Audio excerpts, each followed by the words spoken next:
Merci beaucoup Emmanuel, merci de l'invitation à venir à Lille, merci de l'invitation à sortir des sentiers battus et à vous faire cet exposé sur un sujet qui est un sujet quotidien pour tous les dermatologues d'aujourd'hui, c'est-à-dire la corticophobie que nous rencontrons chez nos patients et chez les parents des patients qui ont une dermatite atopique, et d'explorer ce sujet par un biais historique. Je vais commencer comme il convient par vous déclarer mes intérêts. Je suis consultant de Pierre Fabre Dermocosmétiques.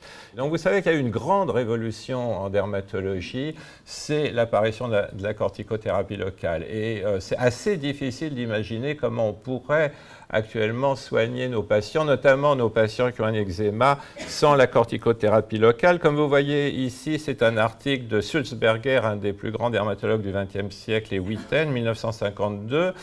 La première application du composé F, comme on disait à l'époque en dermatologie, vous voyez que la dermatite atopique a été une des premières applications et tout de suite on s'est aperçu que c'était efficace.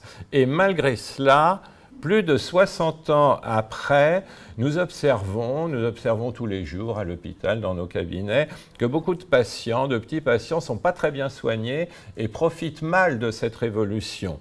Ils ont eu des bilans allergologiques, on leur a donné des régimes, ils ont évité des trucs, ils ont pris d'autres trucs, ils ont fait appel, bien entendu, aux médecines alternatives. Vous savez qu'il y a autant de consultations en médecine alternative qu'en médecine traditionnelle en France. Les recommandations des dermatologues qui sont bien connues, avec tout un tas de guidelines, ils ne les suivent pas trop. L'hygiène pose un problème, ils ne se lavent pas trop, ils utilisent peu d'émollients, très peu de dermocorticoïdes et pas longtemps. Et de toute façon, c'est des traitements qu'ils ne savent pas très bien mettre et ça ne va pas du tout. Et on voit des enfants comme les deux que j'ai photographiés ici, qui sont vraiment en détresse alors qu'ils vivent dans un pays à un moment où tout devrait être fait pour qu'ils aillent mieux. Alors ce qu'on a essayé de faire dans ce livre dont je vous montre ici la couverture, c'est de chercher dans l'histoire de la médecine, dans l'histoire de la dermatologie, des raisons pour expliquer ces difficultés thérapeutiques que nous rencontrons aujourd'hui, le fait que tant de petits patients soient si mal soignés. Nous en avons trouvé 4 et donc mon exposé va être divisé en 4. D'abord, la persistance dans l'esprit de beaucoup de gens, je dirais dans le milieu médical, au moins jusqu'au milieu du XXe siècle, et dans l'esprit de beaucoup de nos contemporains, encore maintenant, de la doctrine hippocratique des humeurs. Après, on va un peu parler d'allergologie. Après, on va parler d'alimentation. Et après, on va parler des effets iatrogènes des médicaments. Donc ça, c'est le plan de la conférence. Et donc, on commence avec la doctrine des humeurs et sa persistance jusqu'au milieu du XXe siècle. Alors, je vais vous la rappeler parce qu'on ne l'utilise plus beaucoup, mais la doctrine des humeurs, c'était comment on expliquait la médecine et les maladies depuis Hippocrate, c'est-à-dire environ 500 avant Jésus-Christ, jusqu'à environ, disons, au moins 1850, et pour beaucoup 1900, et pour beaucoup 1950, donc il n'y a pas si longtemps. Donc à l'époque hippocratique, évidemment, on ne connaissait pas l'intérieur du corps, on imaginait qu'il était composé de 4 humeurs, le sang, le flegme, la bile jaune et la bile noire, et que la bonne santé correspondait à un équilibre correct entre ces humeurs, et que la maladie correspondait à un déséquilibre. Alors une maladie, c'est une humeur qui se déplace, qui s'isole. Le prototype, on va dire, c'est l'abcès. Tout d'un coup, vous avez un liquide qui se situe à un endroit du corps où il ne devrait pas être. Et de deux choses l'une, soit ça persiste et on meurt, soit ça cède et on guérit. Et la guérison, après la crise c'est la fin de la maladie, c'est l'évacuation de ces humeurs, évacuation qui peut être par exemple d'inciser un abcès, ça peut être la polyurie qui signe la fin d'une pneumonie, ça peut être une rhinorrhée, un rhume de cerveau, vous avez sûrement tous eu un rhume de cerveau qui permet d'évacuer les humeurs cérébrales nocives, on peut cracher, vomir, miction, défécation, enfin bref, ça peut sortir, il faut que ça sorte et si ça sort, on est guéri. Et ça peut sortir par la peau aussi, on va parler de ça. Alors, il n'y a pas beaucoup de dermatologie dans les corpus hippocratiques, il y a quand même quelques observations. C'est très intéressant, la lecture d'Hippocrate, parce que c'est des observations, ce n'est pas des considérations théoriques, c'est des observations. Par exemple, ce monsieur Un Athénien était affecté d'un prurite par tout le corps. Vous voyez, c'est un peu un cas clinique comme on en a vu, il se grattait partout. L'affection avait beaucoup d'intensité, la peau était épaissie, une sorte de lichenification diffuse, et personne ne put le soulager, ce qui se comprend aisément. Il se rendit à l'île de Mélos, là où sont les bains chauds. C'est-à-dire il allait en cure thermale, et il fut guéri du prurite, pas mal, et de l'épaississement de la peau, mais il devient hydropique et mourut. Alors, c'est un peu... Alors, qu'est-ce qu'il avait, ce patient? Est-ce qu'il avait une gale qui a été une gale hyperkératosique, qui a été guérie par les bains soufrés? Est-ce qu'il avait un eczéma, une dermatite atopique, un prurigo qui a été guéri par la cure thermale? Est-ce qu'il avait autre chose? En tout cas, ce qui est sûr, c'est que la maladie de peau a guéri et qu'il est mort. Et ça, les gens l'ont bien retenu parce que sa maladie de peau a été suivi par une maladie des reins, on suppose une insuffisance rénale, et qu'il en est mort. Et cette séquence de la guérison d'une maladie de peau suivie de graves désordres internes, en l'occurrence rénaux, mais il peut y en avoir d'autres mortels, est restée durablement ancrée dans la pensée médicale populaire. Et vous avez certainement entendu des gens qui vous ont dit, ou qui pensaient, qui n'ont peut-être pas osé vous le dire, que c'est quand même mieux de ne pas faire rentrer les maladies. Hein, quand même. Il faut favoriser l'évacuation des humeurs et ne pas l'entraver. Il faut que ça sorte, soit par des lavements, soit par des saignées, soit par la sudation. Vous avez ici les trois éléments. Et alors, cette pensée hippocratique a été très fréquente en dermatologie. Je vais juste vous en donner quelques exemples. Donc, on va maintenant parler d'histoire de la dermatologie. Je commence avec Mercuriali, le premier auteur d'un livre véritablement dermatologique que vous pouvez lire en français. Il a été écrit en latin. La traduction est très récente, 2008, grâce à Jacques Chevalier, qui est l'actuel président de la Société française d'histoire de la dermatologie. L'édition a été faite grâce à Bioderma. Donc vous voyez, il s'agit d'un traité très complet des maladies de la peau et de toutes les excrétions. On va dire, pour ne pas dire excrétion, on va dire émonctoire. La peau est un émonctoire et les mauvaises humeurs, on est au XVIe siècle, sortent soit par la peau. Alors tous les premiers chapitres, c'est des maladies de peau, je n'entre pas dans les détails.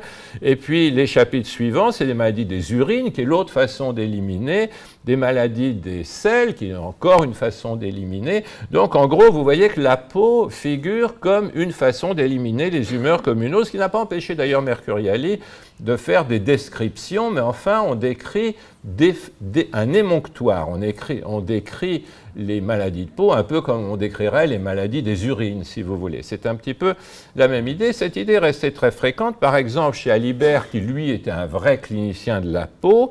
Vous avez ici la dartre squameuse humide qu'on assimile vaguement à un eczéma. Alibert, qui était par ailleurs professeur de thérapeutique, a dit qu'il est une époque de l'éruption où les téguments sont arrosés par un suintement très considérable. Vous le savez, avant la corticothérapie locale, les eczémas suintaient beaucoup. Et de quels inconvénients serait suivie la conduite d'un médecin imprudent qui voudrait tarir cet écoulement qui est salutaire. Donc, beaucoup de méthodes d'épuration, donc il ne fallait pas le tarir, mais au contraire, il fallait éliminer soit par la peau, soit par ailleurs. On pouvait préconiser des saignées, des sangsues, qui sont un petit peu la même chose, des laxatifs, des diurétiques, des différents régimes à vocation soit émétique, soit lavement, soit les deux. Et on pouvait même, comme on est dermatologue, on va s'y intéresser, préconiser la sortie des humeurs par la peau. C'est ce qu'on a appelé la saignée séreuse, qui avait été inventé, je crois, par Colson d'Amiens, qui avait réussi à convaincre Hardy, patron à Saint-Louis à l'époque, des bienfaits. Alors, Hardy explique qu'il a expérimenté, donc c'est l'application d'une toile vulcanisée, du caoutchouc, si vous voulez, qu'on met soit sur des compresses, soit on les adapte à la forme d'un membre, soit sur tout le corps. Ça ressemble un petit peu, si vous voulez, à une combinaison de plongée, si l'on peut dire, et qu'on met sur ce qui suinte. Donc l'idée, c'est de faire suinter plus encore, c'est-à-dire que la sudation va entrer en concurrence plus ou moins avec le suintement, les deux étaient assimilés. En tout cas, ce qui est sûr, c'est que dès que la partie commence à être baignée par la transpiration, et évidemment pas asséchée, mais au contraire, ça va mieux, et les patients adorent ça, et ils le font même quand Hardy ne leur conseille plus.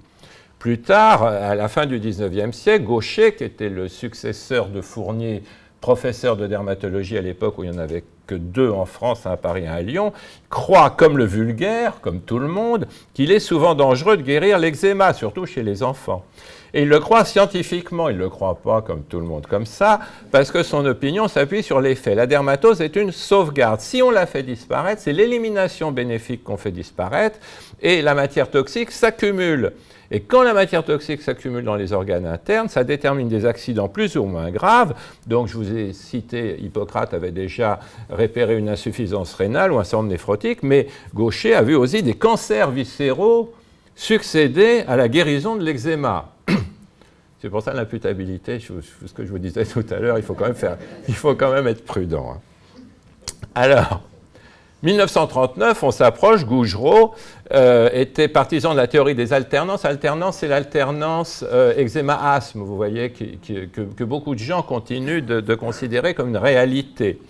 L'eczéma est une voie de dérivation. Bon, il y a les asthmatiques, mais il y a aussi les autres, et donc il faut respecter l'eczéma. L'eczéma est salutaire. Donc, alors, je m'arrête en 1939 pour vexer personne, mais il y a beaucoup de gens qui le croient toujours, et dans notre médecine à nous, nous ne le croyons plus, mais si vous regardez sur Internet, qui nous donne accès à tout, ce que pensent par exemple les homéopathes ou d'autres gens qui sont très écoutés et très nombreux, ils pensent toujours la même chose. Alors maintenant, je vais vous passer au deuxième chapitre, c'est ce que j'appelle la doctrine allergologique, et encore une fois, pour ne fâcher personne, j'ai mis des guillemets. Alors de quoi s'agit-il ? Il s'agit du fait que si on a identifié la dermatite atopique au milieu de l'ensemble des eczémas, c'est qu'on a su dans les années 30 faire la jonction entre l'eczéma infantile, l'eczéma des nourrissons, qui était bien connu, bien entendu, très individualisé depuis toujours, et puis les prurigo, les prurites, qui avaient commencé à être individualisés par Ebra et surtout par Beignet. Mais je ne vous parle pas ici du prurigo de Beignet, ça nous entraînera un petit peu trop loin. Toujours est-il qu'en 1933, Wise et Sulzberger, je vous ai remis la photo de Sulzberger que j'admire beaucoup, ont fait une espèce de revue générale. À l'époque, il y avait ce qu'on appelait le yearbook de dermatologie, ça s'appelait. C'était la biblio, mais c'était juste un volume par an. On l'attendait avec impatience parce que vous aviez des gens qui avaient fait toute la littérature de l'année. Alors, ils avaient fait la littérature sur tous les eczémas chroniques, eczématoïdes exudatifs, eczéma infantile, eczéma, tout un tas de choses-là. J'ai mis prurigo de Beignet en gras parce que le prurigo de Beignet est l'authentique précurseur de la dermatite atopique. Et il s'était dit, dans tous ces eczémas, il y a un groupe intéressant, c'est le groupe qui a des tests cutanés positifs. Parce qu'on avait commencé en 1915 à faire des tests cutanés aux protéines, notamment aux protéines alimentaires, et on avait repéré qu'il y avait des enfants qui étaient positifs. Et pour cela, on avait créé vraiment le mot d'atopie, qui veut dire on ne sait pas trop où c'est, atopos, et on avait vu que l'asthme, les rhinites allergiques, certains troubles digestifs appartenaient à ce groupe, et puis donc on avait trouvé que certains eczémas qu'on avait best called atopic dermatitis correspondaient à ce groupe. Alors voilà les critères de l'époque. Je les montre souvent les critères de l'époque parce que nous on connaît les critères d'Anifkin et Rashka, 4 critères majeurs, 21 critères mineurs, 1 critère biologique, élévation d'IgE. On connaît les critères du groupe de travail de Hywel-Williams du UK Task Force de 1994, 5 critères, aucun critère biologique. Donc je rappelle les critères de 1933, 9 critères, dont 3 critères immunologiques, donc antécédents, localisation, etc. Négativité des patch tests, c'est très important. Positivité, par contre, des tests de type immédiat, prick test, on va dire, ou scarification, ou test intradermique. Présence de réagines dans le sérum. À l'époque, on ne connaissait pas les IgE, c'était le test de Prosnitz-Kussner, maintenant c'est IgE. Donc ça, c'est la dermatite atopique telle qu'elle a définie à l'époque, très immunologique, avec les tests positifs des IgE, qui étaient une espèce de critère diagnostique. Alors, cette doctrine allergologique, ce que s'appelle la doctrine allergologique, c'est le fait qu'un test positif, quand vous avez un test positif à quelque chose, c'est que vous ne le tolérez pas. C'est ça. Si vous avez un test positif au Candida albicans, là, ça ne veut pas dire que vous avez une bonne immunité cellulaire vis-à-vis du Candida albicans, ça veut dire que vous êtes allergique au Candida albicans et qu'on va vous désensibiliser. Donc, il y a eu tout un tas, c'est terminé actuellement, j'espère à 100%, il y a eu tout un tas de conduites thérapeutiques inadéquates à cause de cette interprétation des tests microbiens, et on peut dire la même chose de l'interprétation des tests alimentaires. Un test alimentaire positif, dans la doctrine allergologique, ça veut dire que cet aliment n'est pas toléré et qu'il faut l'éliminer du régime, éventuellement faire des désensibilisations, mais soit éviction, soit désensibilisation. Alors je pourrais vous parler pendant très longtemps, mais on ne serait pas sûr de déjeuner, quoiqu'après ça, je ne sais pas si on a envie de déjeuner, du problème des tests à l'œuf, le problème des tests à l'œuf qui occupe une littérature considérable. Mais je voudrais vous dire simplement qu'une des causes des problèmes, c'est que l'allergie, l'hypersensibilité, c'est populaire, ça plaît. Autant avoir une syphilis, c'est pas terrible. Avoir la lèpre, on a des problèmes dans son foyer de migrants. Les cirrhoses du foie, on vous regarde de travers. Mais l'allergie, c'est bien. L'allergie, vous n'êtes pas comme tout le monde, vous ne réagissez pas comme tout un chacun, vous êtes distingué. Alors, les médecins s'en sont pas tous aperçus tout de suite, mais les artistes s'en sont aperçus, et je vais vous citer, je vais vous montrer quelques images qui sont dues à Claire Bretéché. Vous connaissez Claire Bretéché, qui en 1994 a écrit un album de son héroïne Agrippine qui s'appelle Allergie. Alors Agrippine, c'est donc l'héroïne de Claire Bretéché, c'est une jeune fille, adolescente à l'époque, dont le souci essentiel est d'être comme tout le monde, pas comme les autres. Et elle a un truc où elle n'est pas comme tout le monde, c'est que tous ses amis, c'est un milieu assez chic, hein, actuellement on dirait bobo, je ne sais pas si on le disait à l'époque, tous ses amis sont bourrés d'allergies et elle n'en a pas, donc elle va voir son médecin, le docteur Ventous, qui est un petit peu perplexe, et il dit, vous vous sentez exclu, c'est ça, voilà, elle est exclue. Alors, il lui demande quand même si elle n'a pas quelque chose comme allergie. Alors, elle trouve bien une allergie, c'est sa grand-mère qui est allergique à la vodka, parce que quand elle en boit 2 litres, elle a mal à la tête, mais le docteur Ventous dit non, ça ne va pas. Alors, elle continue de chercher, elle finit par trouver que dans sa famille, ils sont tous grave allergiques au céleri. Enfin, quelque chose de positif. Ah, ça c'est intéressant, et ça se manifeste comment, cette allergie au céleri? Alors, Agrippine, elle ne sait pas, parce qu'elle n'en a jamais mangé de sa vie, puisqu'elle est allergique au céleri. Voilà. Et ça, c'est un problème. Ça, c'est un problème. Donc, on quitte Agrippine 1994, Académie américaine de dermatologie 2011, un cas de kwashiorkor. Aux États-Unis, c'est rare. Il y en a eu en France aussi, je vous signale. Il y a des édèmes de carence, des hypoprotidémies, des hypoalbuminémies à 15 grammes. Donc j'ai pris celui-là parce que donc c'est un enfant, vous voyez, ça vient du Massachusetts, c'est pas au fond du Sahara. C'est un enfant qui avait des allergies multiples, c'est-à-dire des tests positifs multiples, et donc on lui supprimait tous les aliments auxquels il était allergique, ce qui fait qu'il s'est retrouvé à boire de l'eau de riz. L'eau de riz, c'est rice milk. Et donc, il s'est trouvé avec un kwashiorkor assez typique. Je passe les détails. Vous avez le signe du drapeau sur ses cheveux à droite. Il y a eu des cas aussi en France de la même façon. Donc, encore une fois, méconnaissance complète de la signification des tests. Ce n'est pas parce qu'on a un test positif à l'œuf, par exemple, qu'on ne peut pas manger de l'œuf. Et il y a quelques années, il n'y a pas très longtemps, ça doit dater de 2007, c'est ça ? Ça, de 2007, j'avais écrit avec toujours Alain et Gérard, on avait écrit dans les annales en réponse à une lettre d'un allergologue pour dire que faites attention à bien comprendre les tests. Et ceux d'entre vous qui lisent le New England Journal of Medicine régulièrement, levez la main. Le président, non ? Heureusement, je l'ai lu pour vous. On vu le 26 février dernier cet article merveilleux, merveilleux. T'es heureux de lire ça, je vous le lis. Essai randomisé de la consommation d'arachides, arachides cacahuètes, chez des enfants à risque de l'allergie à l'arachide. Alors l'allergie à l'arachide, c'est un truc qui est extrêmement grave, c'est la hantise des pédiatres. Un enfant, vous savez que quand quelqu'un est allergique à l'arachide, les compagnies aériennes ne donnent plus de cacahuètes dans les... Donc c'est un truc grave. Alors qu'est-ce qu'ils ont fait? Ils ont pris des enfants à haut risque. Alors des enfants à haut risque, c'est des enfants famille atopique, antécédents, etc.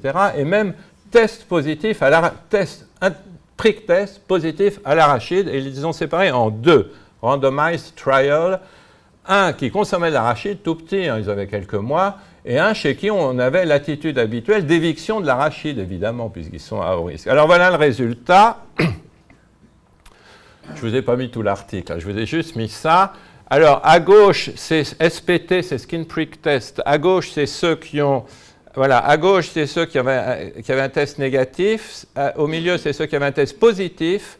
et là, c'est les deux ensemble. Alors, on va regarder, c'est le plus intéressant, je trouve, ceux qui avaient un test, donc c'est tout petits nourrissons, quelques mois, qui avaient des tests positifs à l'arachide. Donc, vous voyez qu'à 1 an, je crois, 35% de ceux qui avaient évité l'arachide étaient authentiquement allergiques à l'arachide. C'est un peu ce qui était attendu. Mais par contre, ceux à qui on avait donné intentionnellement de l'arachide, il n'y en avait que 10% qui étaient allergiques. Donc ça veut dire quoi, ça? Ça veut dire qu'on ne sait pas grand-chose sur l'allergie.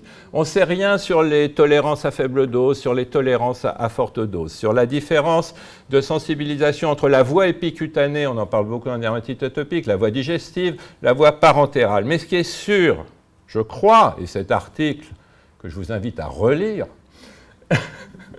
le prouve de façon tout à fait péremptoire, les explorations, qu'il s'agisse des explorations biologiques, enfin des tests in vitro ou des tests in vivo, ne peuvent pas, sans autre réflexion, déboucher sur des interventions, qu'il s'agisse des évictions, des désensibilisations ou des nombreux médicaments à visée allergologique. Alors j'arrête là le chapitre sur la doctrine allergologique, et alors, je dis quand même, tout ça s'applique de façon probablement différente au cas des rhinites allergiques, des conjonctivites allergiques, des asthmes allergiques et de la dermatite atopique.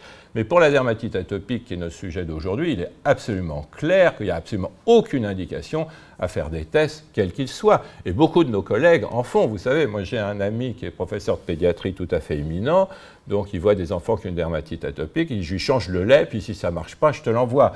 Mais je n'ai jamais su si ça marchait vraiment ou pas. Alors, passons au lait, donc passons à la doctrine alimentaire.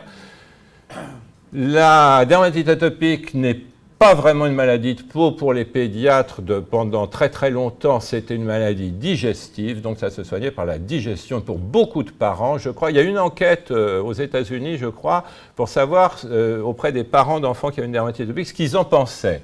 Eh bien, la grande majorité pense que c'est d'origine alimentaire, d'où l'éternelle tentation du régime. Je vous ai mis Marfan, qui était le patron de la pédiatrie française à la fin du XIXe siècle, qui séparait les maladies de peau en plusieurs catégories en fonction de ce que mangeaient les enfants. Il y en avait qui mangeaient beaucoup, il y en avait qui ne mangeaient pas beaucoup, il y en avait qui mangeaient gras, il y en avait qui ne mangeaient pas gras, etc. Alors, pourquoi on soupçonne le lait à l'origine de la dermatite atopique? On soupçonne le lait parce que la dermatite atopique, c'est une maladie de la période où les enfants boivent du lait. Quand ils arrêtent, quand ils ont une alimentation très diversifiée, au bout de 2 ans environ, on pense que dans 90% des cas, la dermatite atopique disparaît, et donc on pensait que c'était dû au lait. Alors le lait a eu plusieurs significations en fonction des époques et de la façon dont on le concevait. Alors au début, le lait c'était du lait maternel ou du lait de femme, de nourrice en général, et le moral de la nourrice était extrêmement important. Par exemple, il y a chez Alibert l'observation d'un enfant qui fait une poussée de dermatite atopique, enfin il ne disait pas dermatite atopique, hein, il disait autre chose, au moment où le mari de sa nourrice est emprisonné. Voilà, et donc la nourrice a un stress psychologique important, et l'enfant fait une poussée de dermatite atopique, ce qu'on comprend assez bien en définitive, et donc on change la nourrice et l'eczéma s'arrange. Donc il y avait le lait qui transmet un certain nombre de principes, y compris des principes psychologiques. Ensuite, on a découvert la biochimie, on s'est aperçu qu'il y avait des corps gras dans le lait, on s'est dit que c'était sûrement à cause de ça, que dans le lait de vache, il n'y avait pas exactement les corps gras que dans le lait de mer, et donc on modifiait pour essayer de faire quelque chose, de manipuler. Ensuite, après les lipides, on s'est aperçu qu'il y avait des protéines dans le lait et que donc c'était probablement une intolérance aux protéines. Alors là, c'était plus la biochimie, c'était l'immunologie et on a pensé que l'eczéma était dû à une intolérance aux protéines du lait de vache. Alors on a manipulé, vous connaissez toute cette histoire, on a scindé le lait en triglycérides, en acides aminés et tout ça pour essayer de... Voilà. Puis après, on s'est aperçu qu'il n'y avait pas seulement les protéines, les lipides, il y avait aussi des bactéries du microbiome digestif qui est important dans la dermatite atopique, comme le microbiome cutané, les deux sont importants, et donc on a essayé de le manipuler aussi en donnant des probiotiques. Donc vous voyez, il y a différentes conceptions du lait, mais de toute façon, ce qui domine, c'est que c'est une maladie due au lait. Alors, comme elle est due au lait, il y a eu tout un tas de propositions thérapeutiques entre 1900 et 1930. Mélanger le lait maternel et le lait de vache. Si c'est le lait de vache, on ajoute du lait maternel. Si c'est du lait maternel, on ajoute du lait de vache. On ajoute de l'orge, du riz, des pommes de terre, on modifie, on chauffe, on prend du lait d'ânesse, du lait de chèvre plutôt que du lait de vache. On sèvre de lait. Alors, sevrer de lait, c'était très tentant, surtout à partir du moment où on a eu des tests au lait. Mais comme les tests positifs au lait, mais comme les enfants mouraient, on disait qu'il vaut quand même mieux qu'ils vivent avec des tests positifs au lait plutôt que d'arrêter de lait et qu'ils meurent. Pour l'œuf, il y a une autre discussion. Alors on leur donnait de l'alcool, du thé, du café, tout un tas de choses, des farines maltées. Il y avait des laits avec d'autres protéines pour éviter les protéines du lait. Il y avait la soupe pour eczémateux de Finkelstein qui donnait des déshydratations terribles, la soupe à l'acide chlorhydrique, le lait à l'acide chlorhydrique. Enfin, il y avait tout un tas de trucs. Enfin, ce qui est sûr, c'est qu'il fallait manipuler l'alimentation. Et il y a eu dans une époque récente, il y a eu d'autres tentatives avec l'acide lénolénique. Mon maître Dupeyrat recommandait le lait lard frais. Monsieur de Gosse, lui, il ne croyait pas trop au régime, mais enfin, il en recommandait un quand même, mais il savait bien que ça ne servait à rien. Mon maître Sora recommandait les œufs de caille. Alors, c'était une époque, il y avait moins d'épiceries fines que maintenant. Alors, les gens parcouraient toute la région pour trouver des œufs de caille. L'huile d'onagre a une longue histoire que je ne vous détaille pas. Les probiotiques ont une très longue histoire qui n'est pas terminée, qui est complexe et que je ne vous détaille pas non plus. Enfin, ce qui est sûr, c'est que Babonex, qui était pédiatre à la Bourboule qui accueillait à la fois des asthmatiques et des eczémateux, avait quand même bien montré qu'on a beau faire ce qu'on veut, ça ne marche jamais. Et quand on regarde ça de façon un peu plus moderne que du temps de Babonex, et il faut bien reconnaître qu'il y a little evidence to support de faire quelque chose de digestif en matière d'eczéma. En 2015, il y a une absence totale de consensus sur la participation d'une intolérance alimentaire à la dermatite atopique. Alors en 2004, il y a eu une très belle conférence de consensus qui a donné lieu à un gros numéro spécial des Annales. Ceux d'entre vous qui s'intéressent à la dermatite atopique ont là une source remarquable parce qu'il y a toute la littérature jusqu'en 2004. Ça fait au moins 200 pages, mais je vous ai juste mis 3 lignes sur les rapports entre la dermatite atopique et l'allergie alimentaire. La fréquence de cette association n'est pas clairement définie et est difficile à mettre en évidence, car elle varie en fonction des études entre 0 et 96%. Alors, il ne faut pas s'étonner si les patients sont désemparés, vous comprenez? Entre 0 et 96%, vous entendez tout. Et la tentation est telle de modifier le régime pour guérir l'eczéma que ça entraîne tout un tas de choses qu'on a vues. Le 4e chapitre que je vais traiter avec vous aujourd'hui, c'est le problème des effets secondaires des traitements. Alors, vous l'avez déjà vu, je vous rappelle que le traitement des bains à l'huile de Mélos a tué ce patient. Donc déjà, vous pouvez se méfier. Avant 1960, c'est-à-dire une période, on va dire, semi-récente, l'eczéma, en France on disait eczéma constitutionnel, on disait encore pas trop dermatite atopique, ça s'est imposé ultérieurement. L'eczéma était une contre-indication à l'hospitalisation. Alors c'est dur, hein, parce que quand vous êtes très malade, parfois vous avez besoin d'être hospitalisé. Mais eczéma, vous ne pouviez pas être hospitalisé, parce que si on était hospitalisé, on était exposé à la complication majeure de l'eczéma, la mort rapide. La mort rapide à l'hôpital. Ce n'est pas mort subite, hein, c'est mort rapide. Et si vous regardez la littérature des années, je dirais, de 1880 à 1960 à eczéma infantile, il y a énormément d'articles qui sont consacrés à cette mort rapide. Alors de quoi s'agit-il ? Il s'agit d'enfants gros et gras, porteurs de ces placards eczémateux qu'on rencontre surtout chez les nourrissons suralimentés. Donc je vous rappelle l'idée alimentaire de l'eczéma. Ça fait 15 jours qu'il ne dort plus, qu'il se gratte, on n'en peut plus, on va l'hospitaliser. Changer tout à coup de milieu et d'alimentation, sont placés dans une salle d'hôpital plus ou moins encombrée. L'hôpital à l'époque, ce n'était pas comme maintenant. Le médecin ou la surveillante, instruit par l'expérience, parce que c'était très fréquent, s'efforce de réaliser pour eux un isolement plus ou moins complet et ne touche à l'eczéma qu'avec les plus grandes précautions. Si on y touche, ça risque d'être encore pire que ce que c'est. On se contente tout au plus de le recouvrir de compresses, donc on ne fait pas grand-chose. Malgré ça, la nuit suivante, alors vous voyez, il est arrivé le matin, il avait 37, l'après-midi, 41,8. L'enfant pâlit, c'était le syndrome pâleur-hyperthermie. L'eczéma semble disparaître, c'est jamais bon signe quand l'eczéma disparaît. La respiration s'accélère, devient saccadée, irrégulière, le pouls s'affole, convulsion, mort. Il est mort avec 42. C'était assez fréquent. Alors, on le sait maintenant, c'était des septicémies à staphylocoque. À l'époque, on ne le savait pas, on l'a su dans les années 40-50, mais c'était une complication, vous voyez, mortelle. Donc l'eczéma était quelque chose dont l'hospitalisation était mortelle. Tout est compliqué dans l'eczéma. Le simple fait de se laver est compliqué. Vous savez que les premiers dermatologues accordaient une place importante aux bains, aux douches, à la fois pour l'hygiène et puis dans une idée thérapeutique. La crénothérapie était très largement recommandée, les cures thermales avec différentes techniques d'hydrothérapie étaient très largement recommandées, mais peut-on laver un nourrisson eczémateux ? J'ai oublié de vous dire que les photos que je vous montre, les belles photos en noir et blanc, sont extraites de ce qu'on appelle le musée photographique de l'hôpital Saint-Louis, qui n'existe pas en tant que tel, mais qui est un ensemble de photographies qui ont été prises, je dirais, entre 1880 et 1940, et dont certaines sont fort belles. Alors, baigner, grand maître s'il en est, les bains de tout ordre ne doivent être donnés aux enfants atteints d'eczéma qu'avec parcimonie. Marfan, grand maître en pédiatrie, il ne faut pas baigner le nourrisson eczémateux. Même Babonex, donc je vous ai dit la perspicacité en matière de diététique, et qui était dans une station thermale en plus, supprimait les bains. Alors, inutile de dire qu'à une époque où il n'y avait ni antiseptique ni antibiotiques, c'était une catastrophe. Mais même maintenant, en 1965, le régime de Scholz a eu beaucoup de succès, parce qu'il y avait des corticoïdes, mais surtout pas d'eau. Et le dernier...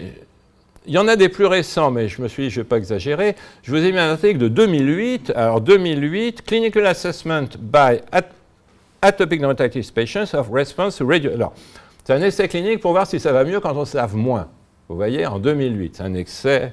Il y en a eu d'autres. Hein. Donc, les enfants, ils ne se lavent pas ou on ne les lave pas. Et vous savez la catastrophe que ça représente en matière d'hygiène, d'eczéma, etc., etc.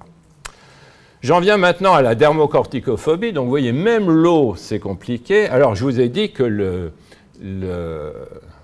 les corticoïdes, vous le savez très bien, c'est ce qui permet de soigner l'eczéma. Si vous faites maintenant corticostéroïde phobia sur le Medline, vous tombez sur des dizaines et des dizaines d'articles.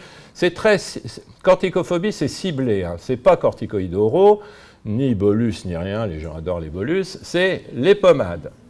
Et c'est les pommades pour la dermatite atopique, pas pour le psoriasis, le lichen plantar et tout ça. C'est très ciblé, la corticophobie, et vous connaissez certainement cet article de groupe français de recherche de la Société française de dermatologie pédiatrique, dont les inspirateurs sont Jean-François Stalder et Sébastien Barbaro, un article très, très important sur la phobie des corticoïdes topiques dans la dermatite atopique, donc c'est ça la corticophobie, qui est incroyablement répandue chez tout le monde. Et il y a eu des études récentes chez les médecins aussi. Les médecins sont les pires, les dermatos, c'est les mythes. Les médecins sont les pires, les non-dermatos tous, les pharmaciens pratiquement tous, les professionnels de santé tous, tout le monde. C'est-à-dire que quand une dame se présente chez un pharmacien avec une ordonnance de... Je ne dis pas le nom, mais c'est un corticoïde oral, avec un nom céleste, vous voyez, comme ça. Les gens sont enchantés, ils prennent 3 boîtes et tout ça. Si elle se présente avec une ordonnance d'un corticoïde typique, vous n'allez pas lui mettre de la cortisone, il est tout petit et tout ça. Et puis elle en met à la rigueur 3 jours et puis c'est fini. Donc les gens ne sont pas soignés, c'est terrible. Et la corticophobie, vous le savez, moi je termine avec l'aspect historique, est la cause majeure des échecs thérapeutiques et la cible prioritaire des actions d'éducation thérapeutique. Je vous ai mis, ça c'est un écran qui doit venir du site de la Fondation Dermatite Atopique qui organise, c'est écrit là, vous savez, une journée annuelle, je crois que vous avez participé, hein. Vous avez participé l'année dernière ou la précédente, sur l'éducation. L'éducation thérapeutique, ça consiste à dédramatiser à la fois l'eczéma et ses traitements. Bon, la corticophobie, comme vous savez, est un de nos grands soucis. C'est pas qu'en France, hein, c'est dans le monde entier. Et bien entendu, dès qu'arrive un nouveau médicament, topique surtout, il n'y a pas de cyclosporinophobie, il a droit à sa phobie aussi, et les TIMS, c'est topical immunomodulateur, c'est-à-dire tacrolimus et pimecrolimus, qui n'est pas en France mais qui est dans d'autres pays, ont eu droit aussi à leur phobie avec une alerte de la FDA qui expliquait que ça entraîne un risque de cancer et de lymphome, ce qui fait que sur les ordonnances, sur les paquets de tacrolimus pimecrolimus aux États-Unis, il y a un cadre noir comme sur les paquets de cigarettes, vous savez, où il y a marqué fumez-tu, les gens s'en foutent, ils se fument quand même, mais quand il y a écrit ça sur un médicament, ils sont extrêmement inquiets. Et les pédiatres, le mois dernier, j'ai assisté à une conférence d'un dermatopédiatre américain qui disait qu'il avait beaucoup de mal à expliquer aux gens que non, ça ne va pas tuer leur gosse, bien que ça soit quand même écrit sur le tube. C'est pas... Alors, je résume ce que je viens de vous dire. Il ne faut pas supprimer l'eczéma parce que c'est salutaire, c'est un exutoire, il faut le garder. Si vous voulez le soigner, c'est une allergie, donc il faut voir à quoi on est allergique.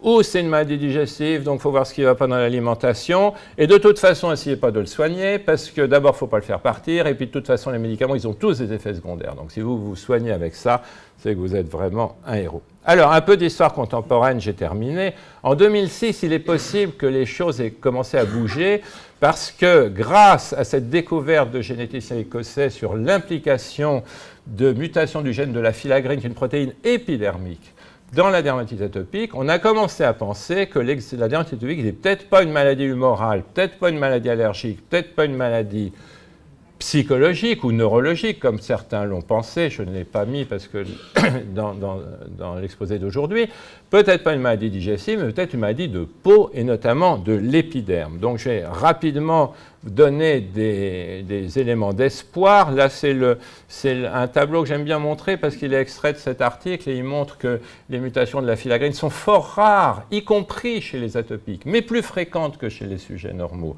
Et c'est en ça qu'on appelle un facteur de risque, je n'entre pas dans les détails.